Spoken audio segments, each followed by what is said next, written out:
In the darkness of your most uncertain time, where would your compass point?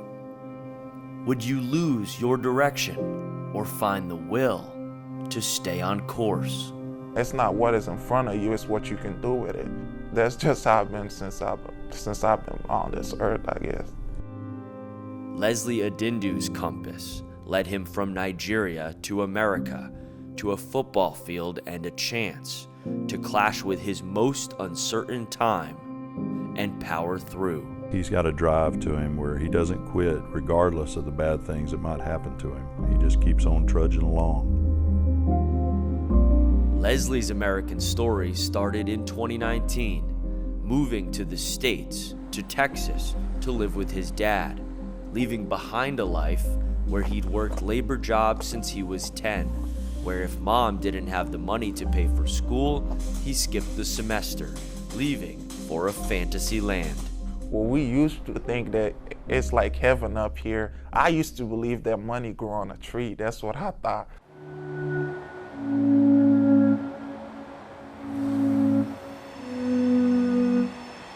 He found his way to Fort Worth Arlington Heights High School, where assistant football coach Charles Perry found him. Fortunately, God brought him into my PE class. He was like, "You ever try football?" I was like, "Nah."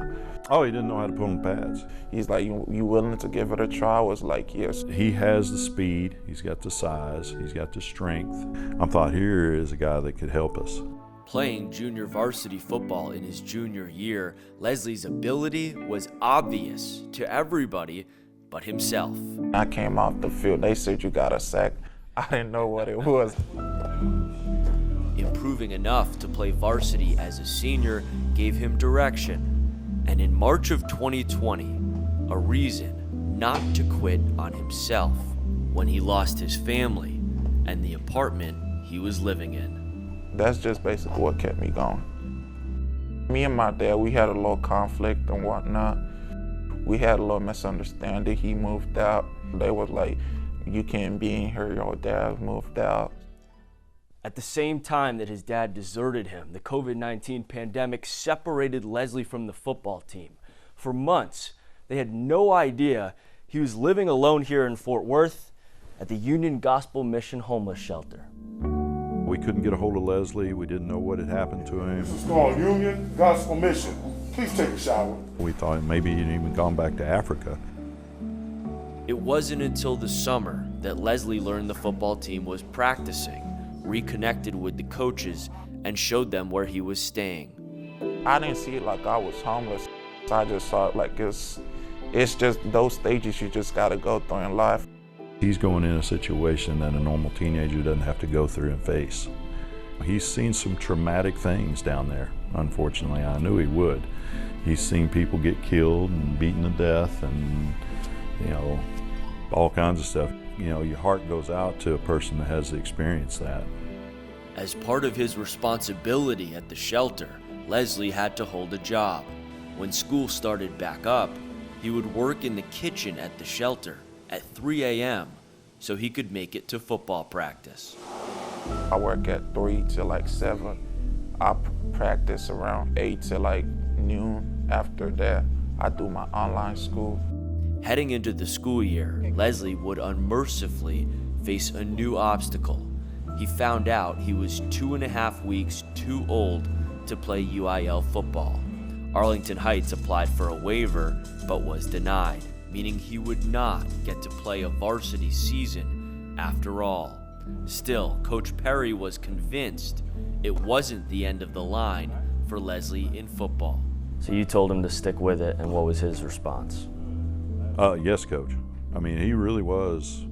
I think there for a brief moment you thought about maybe quitting, right? But it wasn't very long. I just used the football as a, like a getaway, like a safe place where I, can be around people, run around and stuff like that. So he kept coming to practice, played in the scrimmages. The coaches built the best highlight tape for him they could.